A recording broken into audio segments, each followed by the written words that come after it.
సుధీర్ గారు నమస్తే. నమస్తే అండి. సో, రోహిత్ శర్మ గాని, విరాట్ గాని ఇంకెన్ని రోజులు కొనసాగే అవకాశం ఉంది? అలాగే వాళ్ళు ఆస్ట్రేలియాకి గూడా ఎంపికయ్యారు కదా! First of all it's a good thing actually because their fans will be very happy Ramya. ఎందుకంటే సంతోషంగా ఉండాల్సిందే. బికాస్ హ్మ్. వాళ్ళు బ్యాక్ అయినారు ఇండియన్ టీంలో అంటే చాలా ఫ్యాన్ ఫాలోయింగ్ ఉంది వాళ్ళకు. హ్మ్. 2020లో లేరు కనుక హ్మ్. టెస్ట్ మ్యాచెస్లో కూడా వాళ్ళు రిటైర్ అయిపోయినారు కనుక I think this is the only format left for them now actually. Hmm. So it's a good thing for their fans actually. And ఇంకా వాళ్ళలో క్రికెట్ కూడా ఉంది కదా. Hmm. Virat Kohli 36 years and is performing well actually. Hmm. And Rohit Sharma కూడా మనందరికీ తెలుసు రీసెంట్గా champions trophy గెలిపించి పెట్టాడు. తర్వాత అంతకుముందే ముందు T20 వరల్డ్ కప్ గెలిచాము అతని నేతృత్వంలో. హ్మ్. 50-50 ఫార్మాట్లో కూడా ఫైనల్లో వెళ్ళారు 2023లో. So still there is some cricket left in them అని చెప్పి వాళ్ళని ఎంపిక చేశారు. సో దాన్ని ఒక మంచి సెలక్షన్గానే చూడాలి. ఎందుకంటే హ్మ్. ఆ, వాళ్ళు ఉండడంతో నాకు ఏమనిపిస్తుందంటే రమ్య, ఇప్పుడు శుభ్మన్ గిల్ను క్యాప్టెన్గా చేశారు కనుక హ్మ్. శుభ్మన్ గిల్కు నేర్చుకునేటందుకు ఒక మంచి అవకాశం ఉంటుంది. బికాస్ రోహిత్ అండ్ విరాట్ ఇద్దరు కూడా సక్సెస్ఫుల్ ప్లేయర్సే కాకుండా సక్సెస్ఫుల్ క్యాప్టెన్స్ కూడా. డోంట్ ఫర్గెట్ దట్ అయితే. అవును. సో శుభ్మన్ గిల్ నేర్చుకోవాలి అంటే చాలా నేర్చుకోవచ్చు. హ్మ్. అండ్ అది నేను అనుకుంటాను సెలక్షన్ కమిటీ కొంచెం సీరియస్గా ఆలోచించి ఉంటారు. బికాస్ హ్మ్. వాళ్ళిద్దరూ ఉన్నప్పుడు శుభ్మన్ క్యాప్టెన్గా ఉన్నట్లయితే they can guide them also. Hmm. Guide him also actually. Hmm. Guidance ఇవ్వచ్చు, నేర్చుకోవచ్చు. సో అందుకని వాళ్ళని సెలెక్ట్ చేశారు. సో దట్టు ఆస్ట్రేలియాలో జరుగుతుంది కనుక you need some experienced players. హ్మ్. ఎక్స్పీరియన్స్ అనేది కూడా చాలా ఇంపార్టెంట్ కదా. సో అవును. సో అందుకని ఆ ఎక్స్పీరియన్స్ ప్లేయర్స్ను హ్మ్. ఎంపిక చేయడం ఒక మంచి సెలక్షన్ కాబట్టి. బికాస్ ఆస్ట్రేలియాలో వికెట్స్ కొంచెం ఫాస్ట్గా ఉంటాయి. అండ్ దట్టు ఆస్ట్రేలియాలో ఓడించడం అంత ఈజీ కాదు. అఫ్కోర్స్ ఇండియాకు మంచి పర్ఫార్మెన్స్ రీసెంట్గా ఉన్నప్పటికీ కూడా ఇండియన్ పర్ఫార్మెన్స్ అద్భుతంగా ఉన్నా కానీ రీసెంట్ టైమ్స్లో హ్మ్. Australia is always a tough side actually. And defeating them in Australia is always difficult. So, అందుకే ఇంత ఎక్స్‌పీరియన్స్ ఉన్న వాళ్ళని సెలెక్ట్ చేశారు ఆస్ట్రేలియాకి అని అనుకోవచ్చా? అబ్సల్యూట్లీ నో డౌట్ అండి. బికాస్ హ్మ్. అండ్ అది కాక ఇంకా పూర్తిగా వాళ్ళ ఫామ్ కూడా డిప్ కాలే కదా. హ్మ్. రీసెంట్గానే అవును. 5-6 మంత్స్ ఏగో ఛాంపియన్స్ ట్రోఫీలో అద్భుతంగా ఆడిన ప్లేయర్సే. హ్మ్. అండ్ ఐపీఎల్ ఎంత చక్కగా ఆడాడో మనకు తెలుసు హ్మ్. విరాట్ కోహ్లీ. బట్ అయినప్పటికీ ఏజ్ పెరుగుతూ వస్తున్నప్పటికీ కొంచెం yeah! Yeah! It's okay. Fitness అనేది తగ్గుతూ వస్తూ అబ్సల్యూట్లీ. ఉంటుంది బట్ కదా! అంటే ఇంకా పూర్తిగా వాళ్ళ ఫామ్ డిప్ కాలేదు గనుక, ఇంకా హ్మ్. వాళ్ళలో దేర్ ఈస్ సంథింగ్ లెఫ్ట్ అన్నటువంటి ఒక కాన్ఫిడెన్స్ సెలక్షన్ కమిటీకి ఉంది గనుక, వాళ్ళిద్దరిని ఎంపిక చేయాల్సింది. అండ్ అలా మరి గాకుండా వరల్డ్ కప్ వరకి గూడా వాళ్ళు ఇంతే ఎనర్జీతో ఆడుతూ కొనసాగుతూ వస్తారు అని అనుకుంటున్నారా?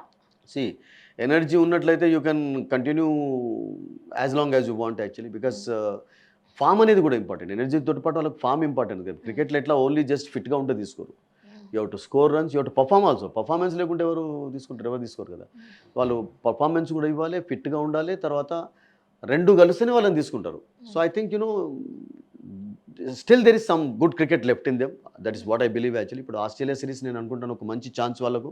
యాహ్! ఒకటేంటంటే మీరు 2027 వరకు కొనసాగుతారా అని అడిగినప్పుడు ఆన్సర్ నేను స్ట్రెయిట్ ఫార్వర్డ్‌గా ఇవ్వాలి అంటే వి కాంట్ సే. ఎందుకంటే 2022 ఇయర్స్ హ్మ్. అనేది ఒక బిగ్ టైమ్ అండి. అంటే అప్పటి దానికి వరకు ఇప్పుడు మీరు కాన్ఫిడెంట్‌గా లేరా?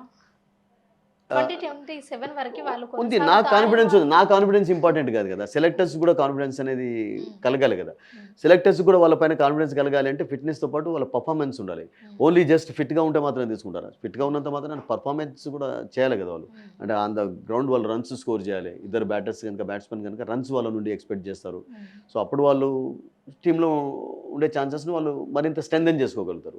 హ్మ్. సో, 2027 కంటే ముందు ముఖ్యంగా వాళ్ళు ఇప్పుడు format left for them is only one day cricket. హ్మ్. ఇంతకుముందు మనం చెప్పినట్టుగా వాళ్ళకు 50-50లోనే ఛాన్స్ ఉంది. అంటే 2020 నుంచి రిటైర్ అయిపోయినారు. టెస్ట్ మ్యాచెస్ నుంచి రిటైర్ అయిపోయినారు గనుక, వాళ్ళు ఈ 50-50 ఫార్మాట్‌లో వాళ్ళ టాలెంట్‌ను ప్రూవ్ చేసుకుంటూ హ్మ్. కంటిన్యూ అయినట్లయితే ఫిట్‌నెస్‌ని కూడా మెయింటైన్ చేసుకుంటూ వాళ్ళు కంటిన్యూ అయినట్లయితే 2027 వరల్డ్ కప్ ఆడే ఛాన్సెస్ డెఫినిట్‌గా ఉంటాయి. ఉండవని కాదు నేను. హ్మ్. బట్ అంతవరకు ఎలా ఉంటుందో యూ కాంట్ సే. ఎందుకంటే దానికంటే ముందు ప్రాబ్లమ్ ఏందంటే రమ్య ఇక్కడ హ్మ్. వన్ డే మ్యాచెస్ ఎక్కువగా ఆడేందుకు ఛాన్స్ లేదు ఇద్దరికీ. ఓకే. వాళ్ళు ఉన్న ఫార్మాట్ ఒకటి 50-50 ఫార్మాట్‌లోనే ఉన్నారు. హ్మ్. అంటే వాళ్ళ ఫార్మ్ వాళ్ళు ప్రూవ్ చేసుకోవాలంటే డొమెస్టిక్ ఫార్మ్ కూడా చాలా ఇంపార్టెంట్. హ్మ్. డొమెస్టిక్ క్రికెట్‌లో కూడా వాళ్ళు ఆడాలి, రన్స్ స్కోర్ చేయాలి అండ్ ఫిట్‌నెస్ అనేది మెయింటైన్ చేస్తూ ఉండాలి. అప్పుడే they can be in the one day team actually I think. హ్మ్. సో, 2027 కంటే ముందు ఎన్ని మ్యాచెస్ ఆడతారు వాళ్ళు? నేను అనుకుంటాను హార్డ్‌లీ ఒక 10 వన్ డే మ్యాచెస్ ఉన్నాయి. ఆ 10 వన్ డే మ్యాచెస్ మీకు సరిపోతాయా? సరిపోవచ్చు. వాళ్ళు ప్రతి వన్ డే మ్యాచ్‌లో కూడా వాళ్ళు టాలెంట్ కనబరిచి 50స్, 100స్ స్కోర్ చేసినట్లయితే దే కాంట్ బి డ్రాప్డ్. ఎందుకంటే వాళ్ళు ఉండడం అనేది హ్మ్.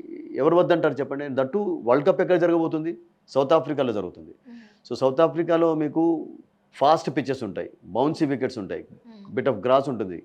సో, ఆ బౌన్సీ వికెట్స్ పైన డెఫినెట్‌లీ మీకు రోహిత్ అండ్ విరాట్ యొక్క ఎక్స్‌పీరియన్స్ చాలా చాలా యూజ్ ఉపయోగపడుతుంది. అవుతుంది. అవును. ఉపయోగపడుతది. సో అందుకని ఎక్స్పీరియన్స్ అనేది it's very important in anything actually. So నేనేమంటానంటే ఇద్దరు ఉంటారా లేదా చెప్పడం కూడా కష్టమే. ఎందుకంటే విరాట్ కోహ్లీ ఈజ్ యంగర్, 36 సంవత్సరాలు. రోహిత్ ఈజ్ 38. వరల్డ్ కప్ వరకు రోహిత్ 40-41లో ఉంటాడు అండ్ ఇతను 38కి చేరుకుంటారు.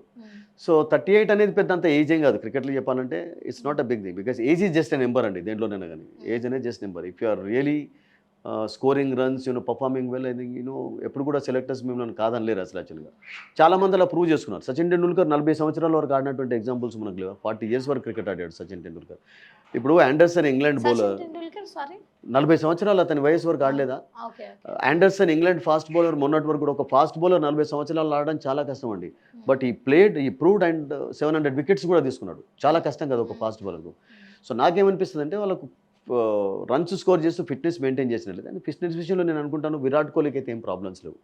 ఈజ్ ఆల్వేస్ ఫిట్నెస్ ఫ్రీక్ అంటుంటాం, అంత ఫిట్గా ఉంటాడు. రోహిత్ కూడా కొంచెం జాగ్రత్తలు తీసుకుంటున్నారు. రోహిత్ ఈ మధ్యలో కొంచెం చాలా మంది ఏమంటారంటే ఇట్స్ పుట్ ఆన్ వెయిట్ అంటున్నారు కానీ but is taking lot of care also. అంటే అతనికి కూడా 2027 వరల్డ్ కప్ ఆడే కోరిక ఉంది ఇద్దరికి కూడా. అప్పుడే మేము అప్పటి వరకు ఆడి ఇండియాను గెలిపించి రిటైర్ అవుదాం అన్నట్టు ఒక ఇంటెన్షన్ వాళ్ళకు ఉంది. సో ఉన్నప్పుడు సెలెక్టర్స్ కూడా నేను అనుకుంటాను దాన్ని కన్సిడర్ చేయొచ్చు. But it all depends upon then fitness form actually. So South ఆఫ్రికాలో జరగబోతుంది కనుక ఐ థింక్ ఛాన్సెస్ ఉండొచ్చు, 11 కాదు అసలు. They can be in the team. జనరల్గా మీరు కామెంటరీ చేసేటప్పుడు ఆ ఏజ్లో ఉండి వాళ్ళు చూపించే స్టెమినా కానీ ఎనర్జీ కానీ వాళ్ళు ఆడే విధానం వాళ్ళు చూపించే పర్ఫార్మెన్స్ ఇవన్నీ కూడా మీకు ఎలా అనిపిస్తుంది? I feel they are role models అండి, డౌటే లేదు అసలు యాక్చువల్గా. డౌటే లేదు. ఎందుకంటే బికాస్ పర్ఫామ్ చేస్తున్నంత వరకు ఎవరైనా కానీ ఎంజాయ్ చేస్తుంటారు వాళ్ళని. ఇప్పుడు ధోని ఉన్నాడు. ధోని ఇప్పుడు 43 yearsకు ఐపీఎల్ ఎలా ఆడుతున్నాడు చెప్పండి అసలు. లాస్ట్ ఇయర్ కూడా ఐ థింక్ ఈ scored some runs actually I think. So I think వాళ్ళ క్వాలిటీస్లో వాళ్ళ ఫిట్నెస్లో ఎప్పుడు కూడా తగ్గుదల అనేది కనబడలేదు అసలు యాక్చువల్లీ. వాళ్ళ performance on the field he's always been fantastic అండి. And that to Rohit and Virat, Ramya రియల్గా చెప్పానంటే the most successful cricketers Indian cricket చరిత్రలోనే. యాజ్ ఎ ప్లేయర్గా, క్యాప్టెన్గా. అండ్ విరాట్ ఉన్నాడంటే రమ్య మీరు చూడండి అసలు యాక్చువల్గా ఏ బ్యాటర్ కూడా బ్యాట్స్మెన్ కూడా అతడు ఎక్స్ట్రా కవర్లో మిడ్ వికెట్లో ఉన్నాడంటే రన్ తీసుకోవడానికి కూడా ధైర్యం చేయరండి. అంత ఫిట్నెస్ ఉంటుంది అసలు అది. యూ కెన్ అండ్ చూడడానికి కూడా అసలు ఏజ్ ఉన్నట్టుగానే కనిపించదు. No doubt that is the greatness actually. అది అంటే అట్లా మెయింటైన్ చేస్తున్నాడు. Virat Kohli we all know that వెగ్గి అయిపోయిన తర్వాత టోటల్ వెజిటేరియన్ అయిపోయినాడు. ఇప్పుడు లాస్ట్ 7-8 years 10 years నుంచి చాలా కేర్ తీసుకుంటున్నాడు. సో అందుకని ఇప్పుడు చూడండి how fit is actually. Rohit Sharma కూడా రీసెంట్గా కొంచెం ఫ్యాట్ అయినాడన్న ఎప్పుడైతే కొంతమంది కమెంట్స్ సోషల్ మీడియాలో పెట్టారో I think is taking care. But అన్నిటికీ కూడా జవాబు తన బ్యాట్ తోటి ఇస్తూనే ఉన్నాడు, ఇచ్చాడు కూడా. ఎవరైనా కానీ జవాబు ఇవ్వాలంటే బ్యాట్ తోటి ఇవ్వాలి, that's it. And when they are giving answer with their bat you can't drop them actually. Then age అనేది ఒక just number for them actually.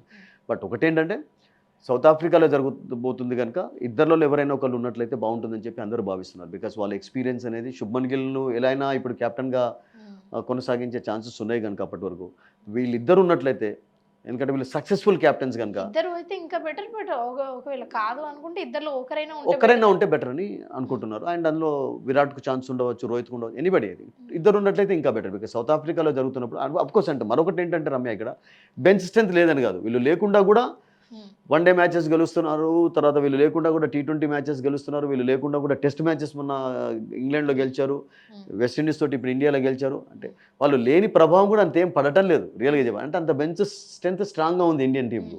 So that is the beauty of Indian cricket now, Indian team now. అంటే ఒకళ్ళు లేకున్నా కానీ ఒకళ్ళు perform చేసేటందుకు వెనకాల రెడీగా ఉన్నారు అసలు. సో నేనేమంటానంటే వీళ్ళు ఉన్నప్పుడు యంగ్స్టర్స్ కొంచెం మరిన్ని నేర్చుకున్నట్లయితే that can be good for the future of Indian cricket అండి. ఓకే అండి, థ్యాంక్ యూ అండి. థ్యాంక్ యూ సో మచ్ అండి. Thank you.